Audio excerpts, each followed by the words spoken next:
sessions that will be sure to mark it out after the conversation, since it's going to have a lot of great resources in it. So I see a few more folks are trying to sign on. We were having some internet struggles, so there could be a little delay. But just wanted to share with you all how things are going at the collaborative. We're doing well. The team is holding up and doing an awesome job right now. We actually have one of our team family members who went back home to South Korea, and we're thinking a lot about her. She's teleworking from home, literally, in South Korea.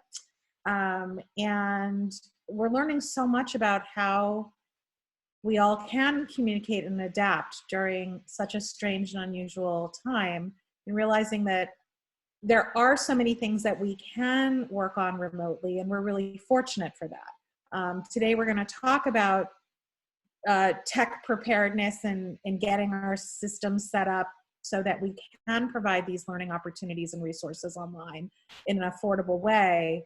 But we always have to be mindful of that equity piece. And we all know that the digital divide is so evident right now. And we know that DCPS and DC Public Charter Schools and our community is working really hard to get much needed equipment, the hardware to students. But there's also the internet, the broadband service, and the affordability of that in the long term. In the short term, we also know that there is priority in getting broadband systems set up in targeted communities.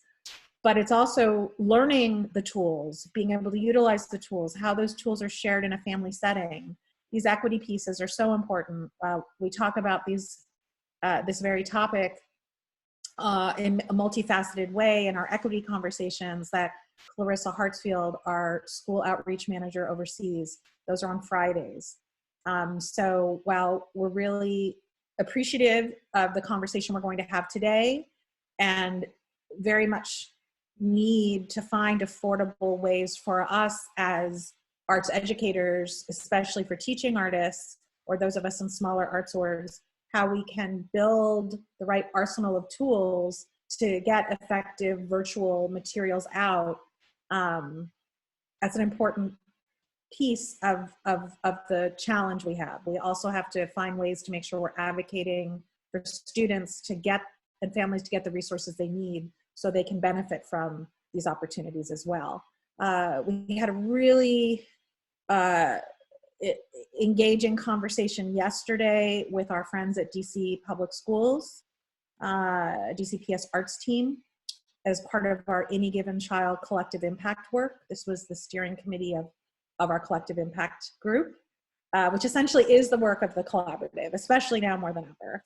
And the DCPS Arts team needs a lot of love and support. They are working so hard right now. We feel their energy through the Zoom chats, and we're going to do our part and put out a call to action, which, so stay tuned. You'll see messages from either Trey or the collaborative, myself or Tracey, in the upcoming days, hours, to figure out how we can help the DCPS art team find resources that are linking directly to the lesson planning that they're working on right now, which are for week 6 and 7. They're already at week 6 and 7 planning under such distress and uncertainty, not knowing if school will get called off. You know, school is technically supposed to open after March 24th. We don't know. No announcements have been made, and DCPS internally has no idea either. So I think that it's a huge challenge and burden for them, but one that we can share.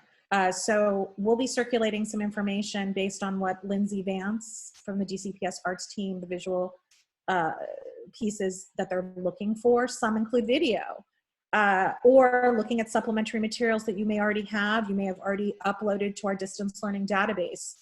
So please be on the lookout for this.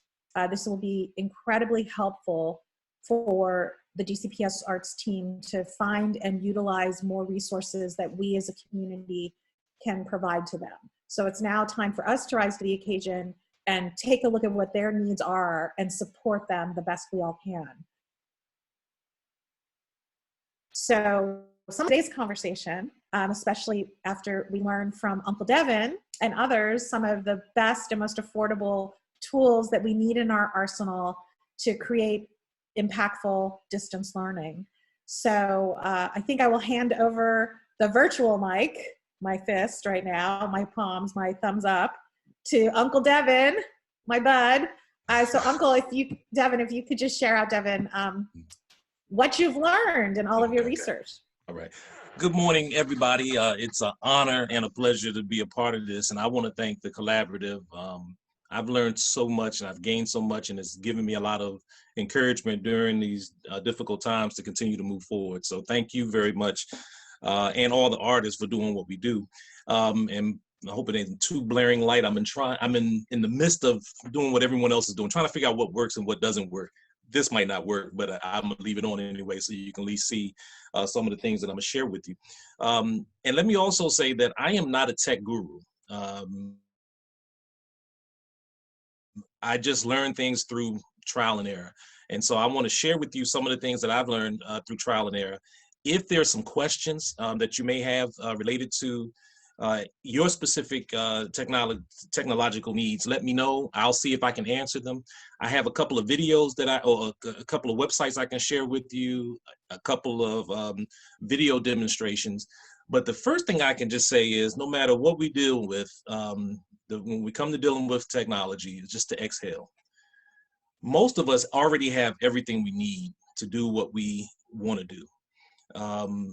I'm sure many of you have looked at videos online that may have gotten 500,000 likes and views, and you say to yourself, how did that get 500,000 views?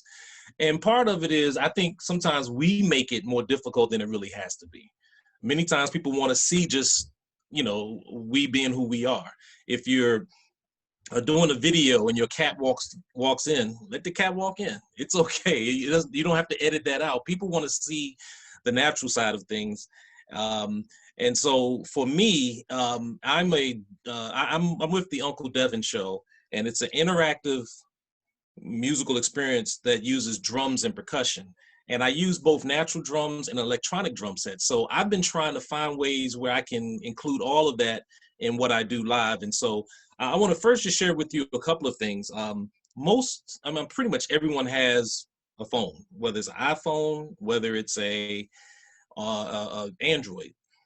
Your phones are probably have better video camera capabilities than your computers and almost any of the smaller cameras. You can get a lot done just doing this. I did a video, I should have pulled it up by now. I did a video, one of my videos, which is called I'm Doing a Handball. And in this video, I was live we were at the Hoover Dam in Arizona, and of course I guess it's right there in Nevada and all. And we used our iPhone just to shoot the whole video. And I'll put the link in if you want to see it. I'll see if I can just pull it up and just show you just a bit of it to show you the capabilities that we can use with the camera.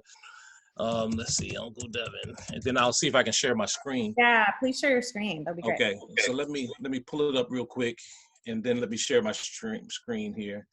And I'm only gonna give just a quick sample of it. Let's see, share. Let me go back. And if everything is working well.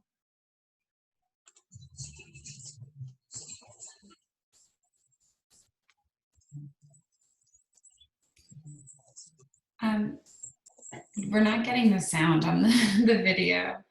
Okay, I'm not sure. Do I need to hit anything else? Because I can hear it on my end. I think we had this with Pulitzer Center last week, even though we had tested the sound ahead of time, him and I the day before. So I think you just have to turn your laptop all the way up at the volume. And Trey helped out with this. Yeah, everyone else has to be on mute. Everyone else has to be on mute, and then you have to turn your laptop volume all the way up. Okay, gotcha. Let me try it again. I love tech people when they're on there. They're the best. All right, I'm sorry, I didn't go back to Share the computer, share the screen. What am I doing? Do you all see my screen right now? No, you No. can go Oh, ahead okay. I'm with sorry. that. I'm sorry. I see what I've done wrong. Sorry about that. Let's try it again. All right.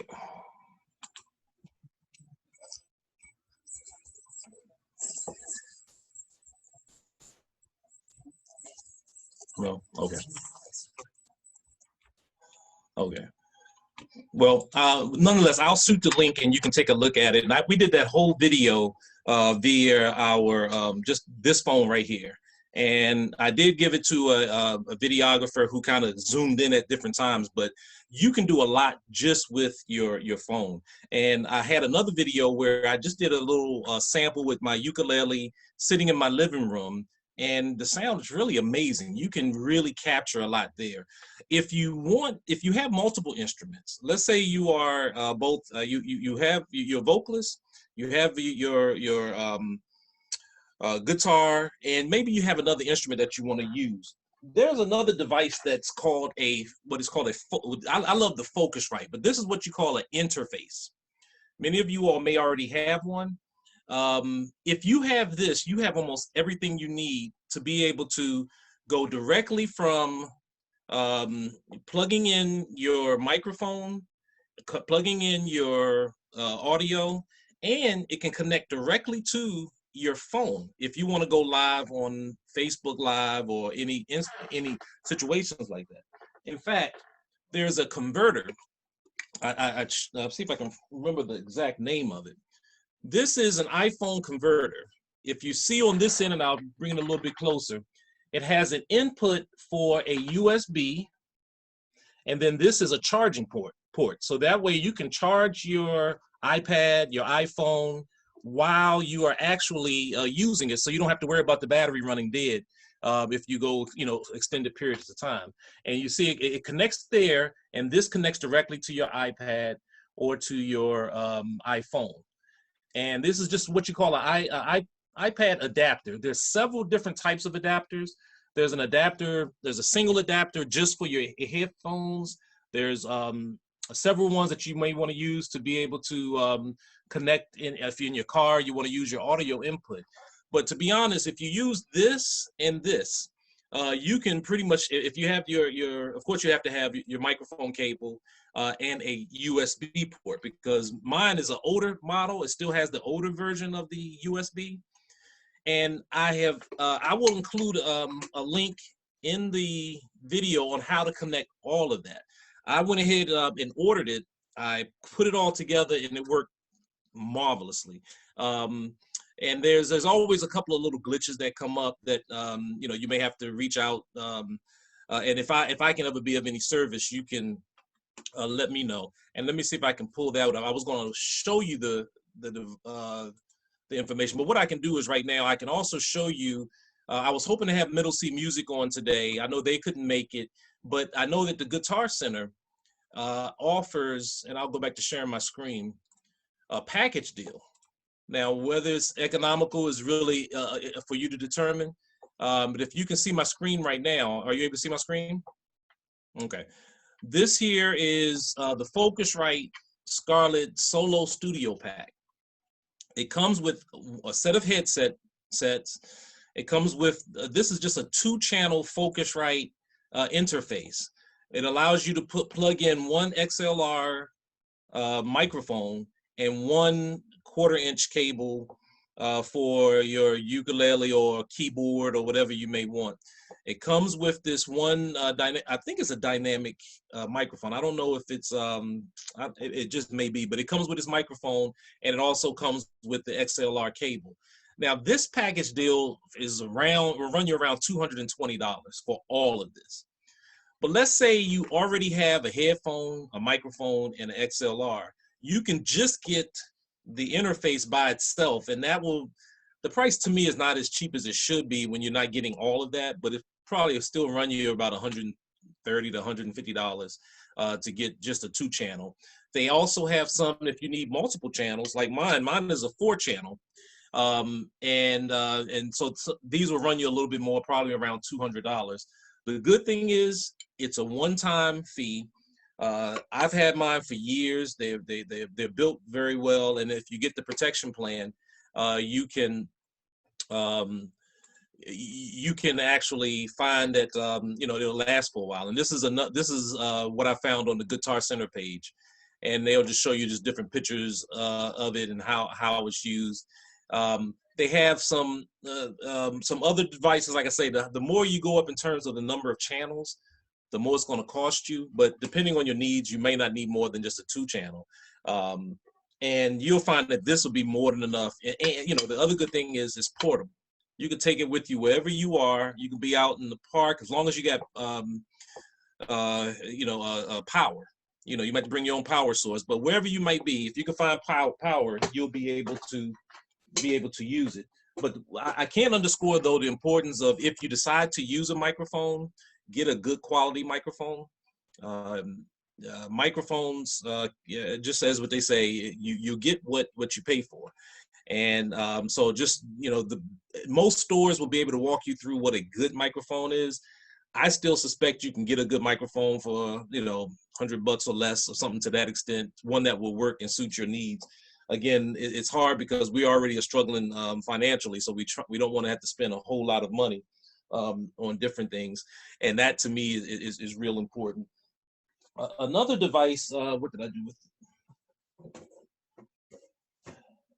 Unless you are a podcaster, I don't know if you're going to need to get the mesh for your microphone to help you to, reduce the amount of wind or whatever that comes into the mic. These can run you around $30 to $50, maybe a little less depending on where you're getting them from. Most times, if I use a headset mic, and it has a little felt on the end of it, so I don't have to worry about this. But that's the whole purpose of it, to be able to withstand any type of sound. Because the one thing you don't want to hear, a lot of people don't want to hear, is, and this will help reduce that significantly. So you really want the best audio quality, because it's good if they can see you, but it's even better if they can hear exactly what you're trying to say, and what you're trying to mention to them. Oh, here it is, right here. What I also found is, let's say your computer only has 1 or 2 USB ports, and you have one USB port used for your wireless mouse. You have the other one hooked up for whatever reason, and now you're running out of space. There's some very inexpensive tools that you can get to expand your USBs, really for under $20. I got this here. This is called IoGear PVP hub. It's a USB hub. This is the hub here. The way that it works is that this hub here typically will plug directly into your computer. Once you do that, it will give you 4 additional USB inputs. So you've now expanded your computer from however many you had to an additional, well, I say additional 4, but you're going to use one up, so it'll be an additional 3, depending on where you are. This is huge because, again, you don't have to worry about trying to go get a new computer because you don't have enough computer hubs. And the one that I have is actually powered. Some of them don't come powered, but I wanted mine to be powered, because when it's powered, that means it's plugged up into the wall and it's always on. And when I'm using and if I'm going too fast, please let me know. I'm not looking at the comments, so in fact, let me switch back to my screen. I don't need to keep showing you this screen here, so I can see if there's any comments as we go through. If you're using your iPhone, for example, and you want to be able to connect from your iPhone to your computer, you can use your one of your USB ports, but this is the ideal thing to use for several reasons. The USB port here, you get a cable and you connect it here. Once you do that, now this is powered. This has, well, actually, that's not true. Let me back up. This is communicating a sound from here into your iPad extension, and that's where your sound is going into your phone or into your iPad. But as I mentioned, if you're, let's say when you start in this, you only have 20% power on your phone, and you're like, oh, I'm not going to get through this whole session because it's going to, my battery is going to go low. Well, that's where on the other side of the USB adapter, you have your power extender. You will take your what is called the iPad cable. You plug the small end here, and then you plug the other one into here. So now this is going to automatically charge, and it'll be charging up your pad while you are actually using the device, which is very huge, because that has always been my biggest fear, is to be able to have one of those situations where you're just now running out of power. So these are great devices to have. I found that I found the video, and the videos that I will post up in just a moment, I promise, before we close, we will add that to it. That, you know, these are some very inexpensive ways. I think this is probably the most expensive. This was somewhere around $25. I don't think it should cost that much. This one here was probably under $10 from what I remember. This is the USB hub, and I will put all the gear that I purchased. I will post it up. It has nice instructions on the back so that you can see how it's connected from the wall to your computer. And then what I also want to share, and let me see if I see any questions. And also, Tracey, if there is a question, you can just stop me and we can answer them as we go.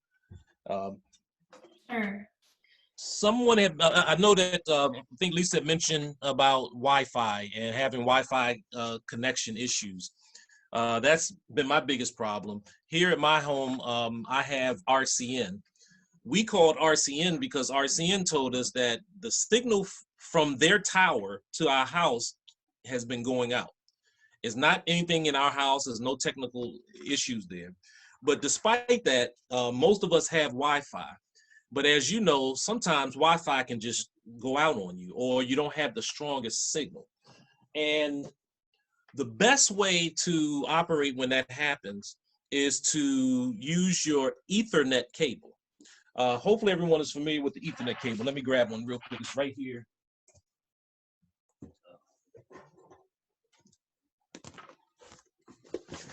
If you have a Wi-Fi in your house, you do have an Ethernet cable already connecting your modem to the Wi-Fi.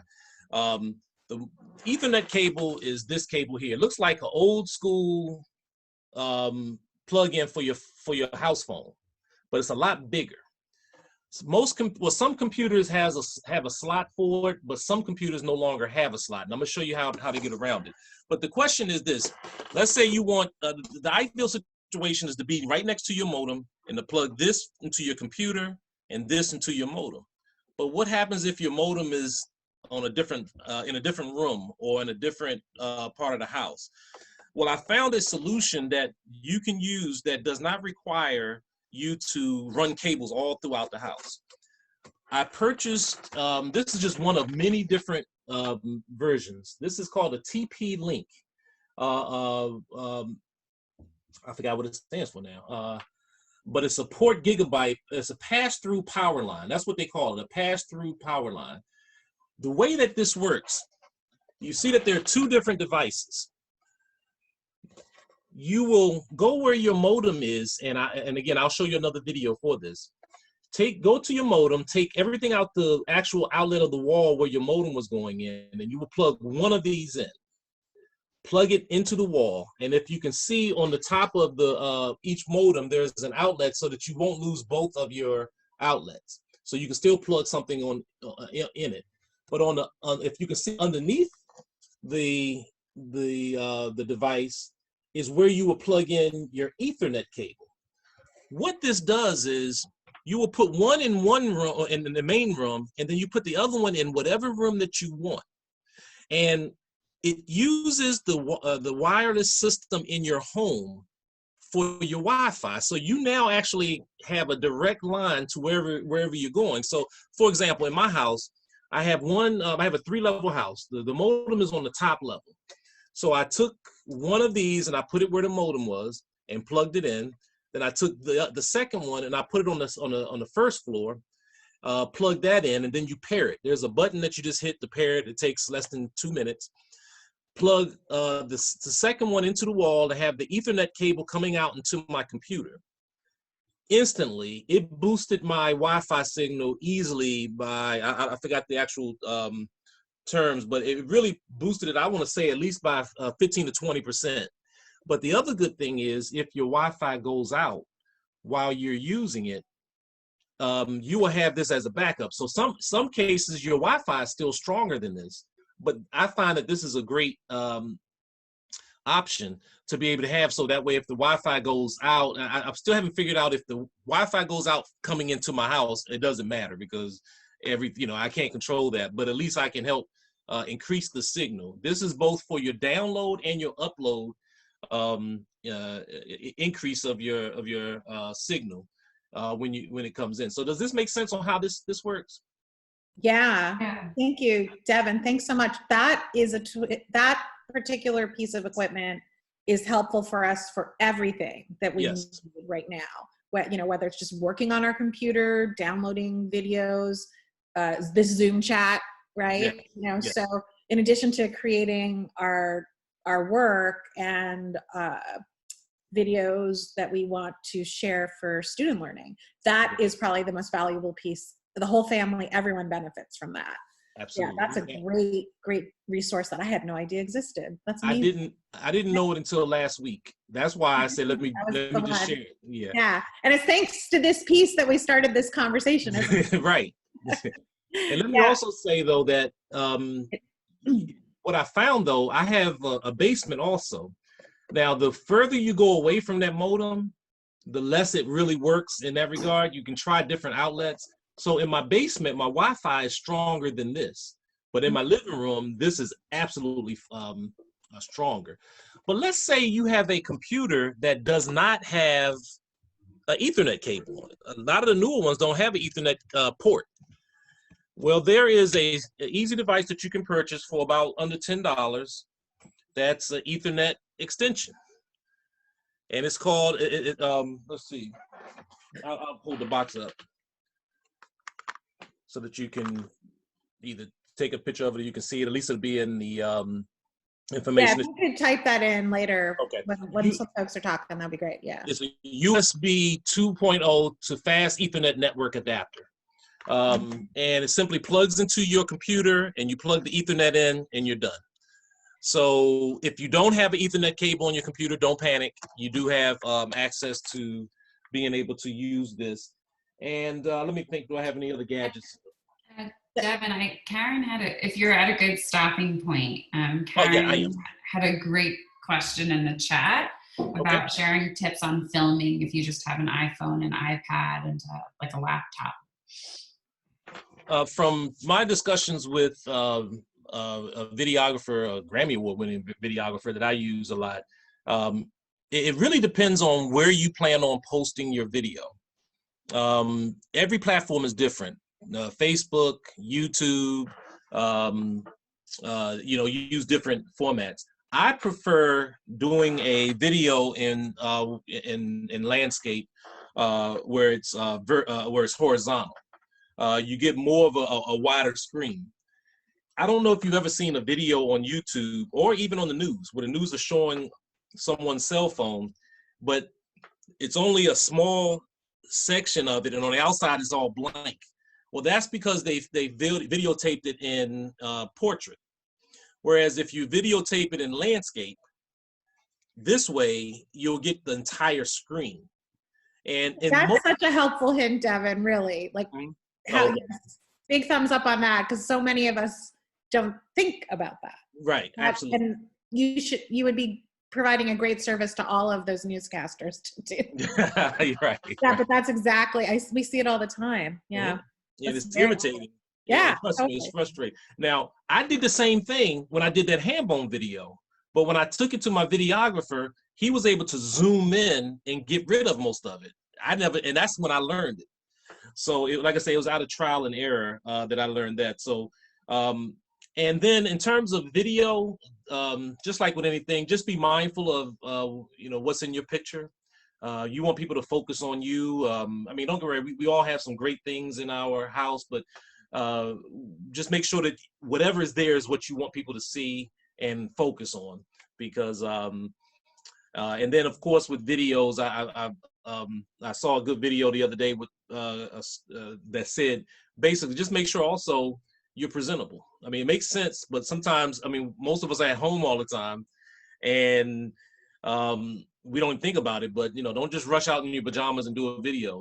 Just get yourself ready for what it is that we're doing. I hope Karen, I answered that question. If you have, I don't know much about Mac laptop. I've never worked with the Mac, so I don't know if I can answer anything regarding that.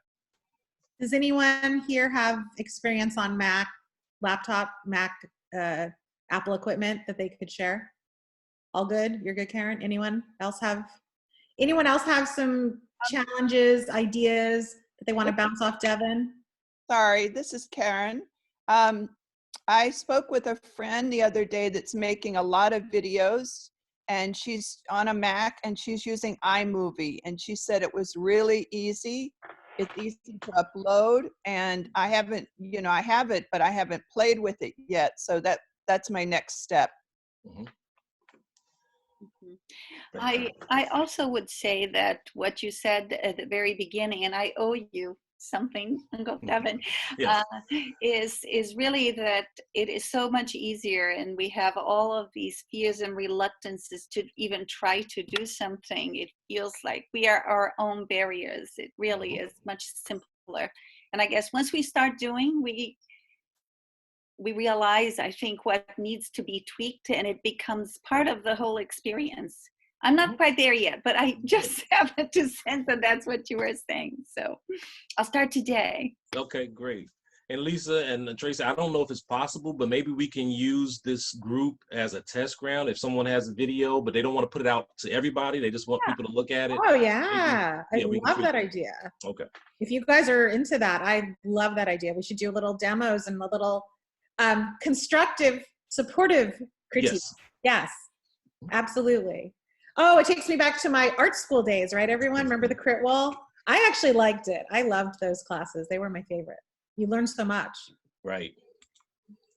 Yeah, actually, and I have a group of teaching artist friends. We meet every week several times, and we critique each other. So these are for live classes. Mm-hmm. So it's different than having a video recorded. It's riskier in some ways. Yeah. And you have to imagine an audience that is not there.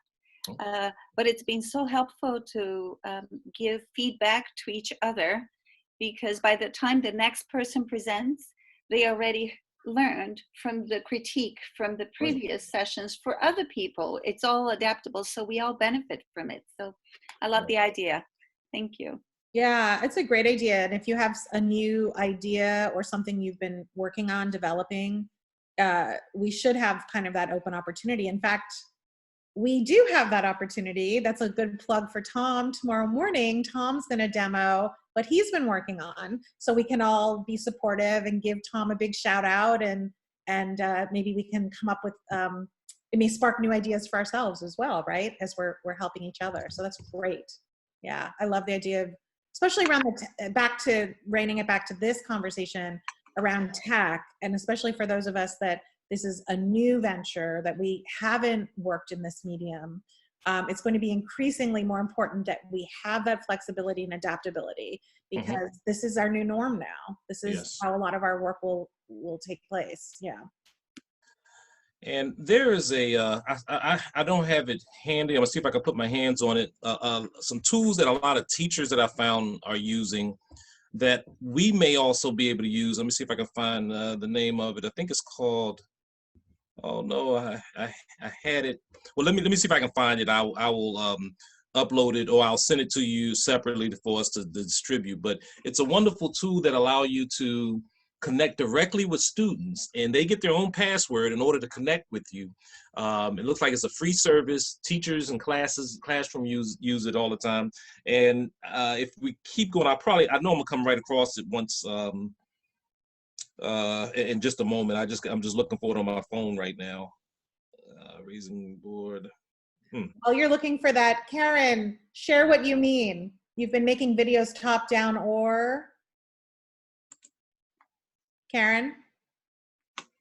Yeah, sorry. I keep hitting the return button and I'm not finished.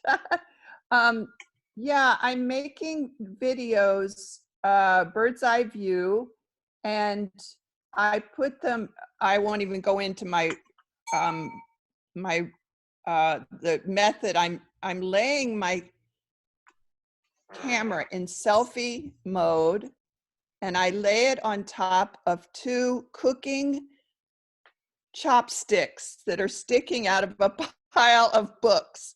I found this on,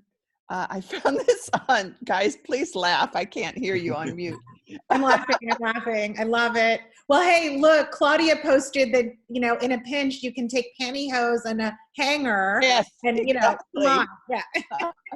So I stack books, and then I put cooking chopsticks or 2 sticks into a pile of books. And then I put my phone on selfie mode and I face it down to the work surface, and the chopsticks don't interfere with the camera. Devin is nodding. I'm thrilled. So it's working, and I just wonder, is there any other way? Is this the best way to do? I'm hoping to get a tripod this week, but is there any other way that I could do this that is easier? It's working. It just takes a little while for the camera to quit moving around. Yeah, I mean, I'm speaking, my computer is literally sitting on top of something that's not meant for a computer with books and all, just so I can get it a certain height. So we all do that. I have a tripod for both my iPhone and my iPad. And it's just hard to try to, I mean, some of the cases that you get, like, in fact, the case that I have for my iPad actually stands up. So I'm able to open it up and it will, you know, it'll take a good picture. But now the question is, how do I elevate it high enough so that everything does not look like I'm shooting from up above? And again, using bookshelves and whatever you can from in the house is probably the best. I would just say whatever works is the best until you, I grew up in DC, and Chuck Brown used to say, keep what you got until you get what you need. And so just use what you have. And if it's working, it's working. And can you suggest a tripod that works for a phone and an iPod? Sure, hold on 1 second. I mean, iPad. Uh-oh. I think he's going to fetch one for you. Look at this. Yeah. Well, this is my iPad. Now, any tripod will work. The most important thing is not necessarily the tripod, it's the attachments. This is my attachment for my for the iPad, and it extends this way. You have some that rotate 360 degrees. You have some only will go just maybe 90 degrees. But the biggest deal is this is an attachment that comes off. You screw it on and you screw it off, and then you put on a different one for your iPhone, because my iPhone won't fit on this. So I have another adapter that I would just screw on here, and the phone will go right on it. So it really works. Most tripods are universal. So if you get a tripod, you don't have to spend a whole lot of money on the tripod. It will work. And the good thing about a tripod is it extends. So therefore, now you can get something that's the proper height that what you're looking for. And can both of your attachments, because I have a photography tripod from years ago, but do both of your attachments allow the tripod to face straight down? It depends. Well, this one does. Let's see. Depends on your base tripod, I bet. It does, yeah. Yeah, So this one does. But it Okay. also depends on the attachment that you use on it, because Okay. you know, and then of course you got to make sure that the device is secure, because if you go one way or the other, you can easily fall. But most of them will, yes. Okay, thank you. Mm-hmm.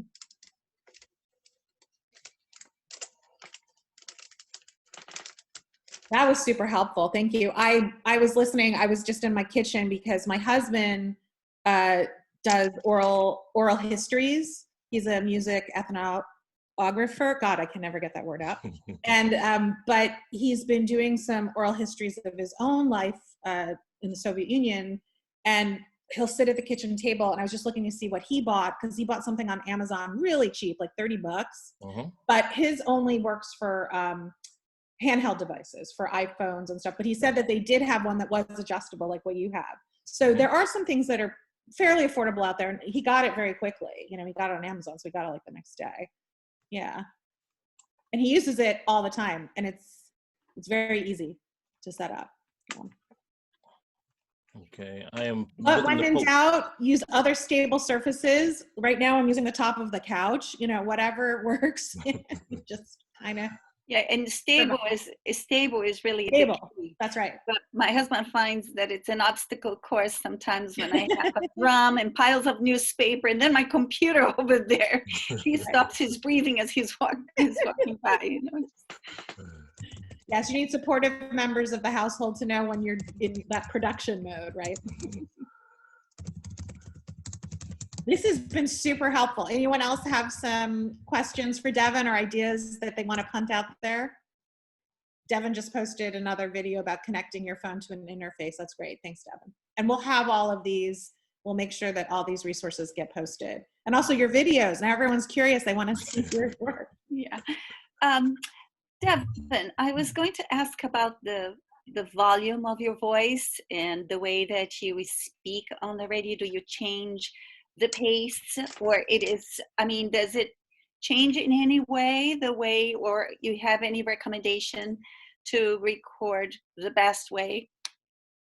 Oh, you talking about just for doing? If you are on the radio, right? If I'm recording something for you just to put on the radio, do I change the pace of my voice? What volume-wise? I mean, those small details can make all the difference, right, to the listener? Yeah, the audio, you know, you're telling a story. I don't care who you are and what you're doing, whether you're doing traffic reports, whether you're doing a commercial, you're telling a story. So I would just say, think of it from the standpoint of you're having to visualize, you're having to give someone a visual through the audio. I find myself just I'm not afraid of space. Time is everything, but sometimes you have to just pause and allow for things to breathe and for people to take in. So for me, I mean, I don't do much television or anything like that, so I can't compare to that. But it's really just I just say for me, it's just having a conversation, but also making sure, even for example, in this video here, in the very beginning, I felt that I was rushing. And then I realized, okay, let me just slow down. I don't have to get everything in, at one moment. So I always say just at an even pace to slower is always best for radio. Thanks. And speaking of such, we were supposed to start WPFW 89.3 on tomorrow, the 15th, but we've pushed it back to the 22nd of when I'm starting. It's called We Nation Radio. And it will be a 1 hour children's music programming every Wednesday from 7 to 8 p.m. So advertisement should be going out on that this week, but it was supposed to start this week, but it won't be until next week. Okay. Devin. Yes. I went on your website and I looked at some of the little videos like Dream Tales. How did you make that? There's a software that I use. It used to be called, it's called Vyton, and I'm posting that up right now, vyton.com. Many of you might find ways to incorporate some of your videos using it, but what it does is, you ever see a commercial where you see someone's hand drawing whatever image it is what they call whiteboard. But also you can add a background and then you can have motion and movement. Well, there are a lot of companies that have packages now where you can actually do that yourself. And so several years ago, I discovered Vyond.com. And think of the word beyond, but they just said V for video. So Vyond.com. And there's some very good, putting it Vyond.com, I believe this is it. There's some very good tutorial videos that they have that will walk you through how to do that. And I have so much, it takes a little while sometimes to learn it, but it's so much fun when you do it, because once it's done, you're looking at it, you're like, wow, this is pretty cool. And the children certainly love animation. Let me see if I can make sure I have the right, yeah, Vyond.com, that's it. Make your own animated videos.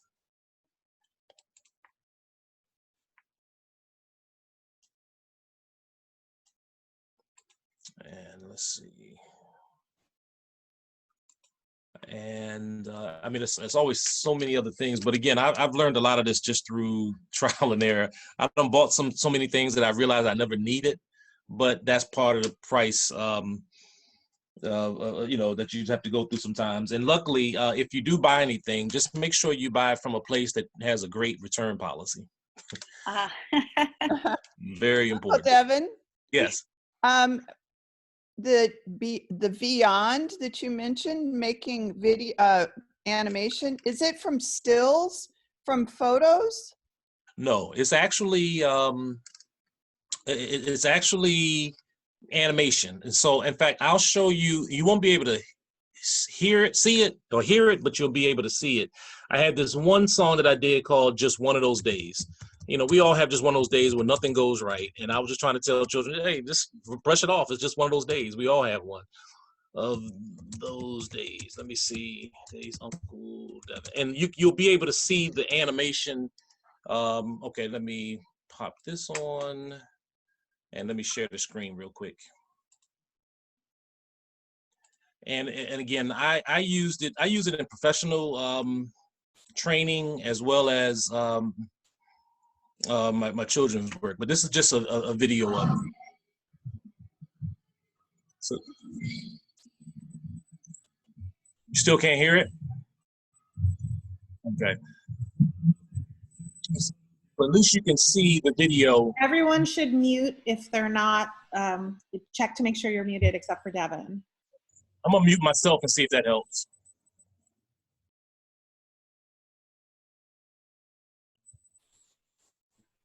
Okay, but I just wanted to share with you, this is one animation video. I've done others where where you'll see a hand drawing any text. Motion is very important in what we do. Any motion you can have, you can add to it. I have not figured out how to add a video of myself in that just yet. There's some technology, I just haven't figured it out yet. But there's a way to do that, and I'm hoping to come across that sometime soon. Mm-hmm. Do you offer services to dancers that might need a video done? I don't, because I don't have the equipment, but I know someone who does. Again, I work with a two-time Grammy Award-winning videographer for children's entertainment, and he's very reasonable. He is not, don't worry about the Grammy part, but very, very reasonable. I can refer him to you. Okay. But you make videos, but just the shooting part of it, you saying you don't really offer that service? It's just a time issue. But I tell you what, but I'll put my contact information here. Reach out to me and let's see what we can work out. Because if it's it may be something you can do on your own with a little assistance. Yeah. I can walk you through that. So feel free to reach out to me. Okay.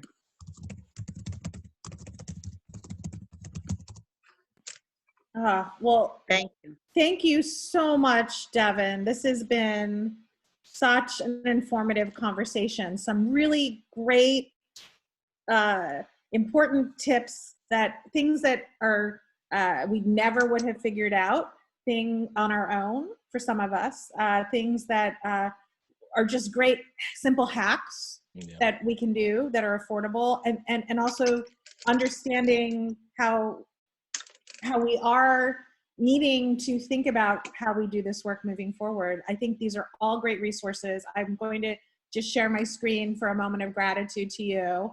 I have to say, this is pretty much where I was thinking we were with, whoops, hold on, here it comes. That's the technology that, you know, who remembers this? Or did you ever do this? Or am I really aging and dating myself? Come on. Like, but we have to communicate so differently now, right? Hello. I love it. So our, you know, that string is not long enough anymore these days, right? But we got to figure it out together. So for you, I know I'm doing this in the most low-tech way, but it's not so huge on my screen, but no, it meant to be huge. Thank you for helping us today, Devin. This was a really good conversation. I think we need to continue this, as Sylvia suggested. I think we need to maybe make this Tech Tuesday idea one where we're helping each other out now.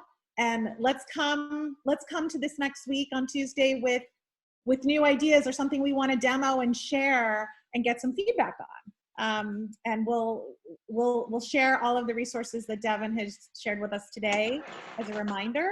Is there anything you want to say in closing, Devin? Any last thoughts? Wait, before he even says, I just want to make sure I give credit, because even though I've been doing this with the teaching artists, in this conversation, it was Devin that suggested that we would make this space as a critique. So I just want to credit back to you. No, well, thank you, Sylvia. Thank you, Lisa, and everybody. And I would just say, just start videotaping. Don't just do it. Don't, if you had any hesitations, sit the camera down, hit play, and then just do it. And you'll be amazed on how great you really are. That's great advice. That's right. Go forward, be confident. Yes.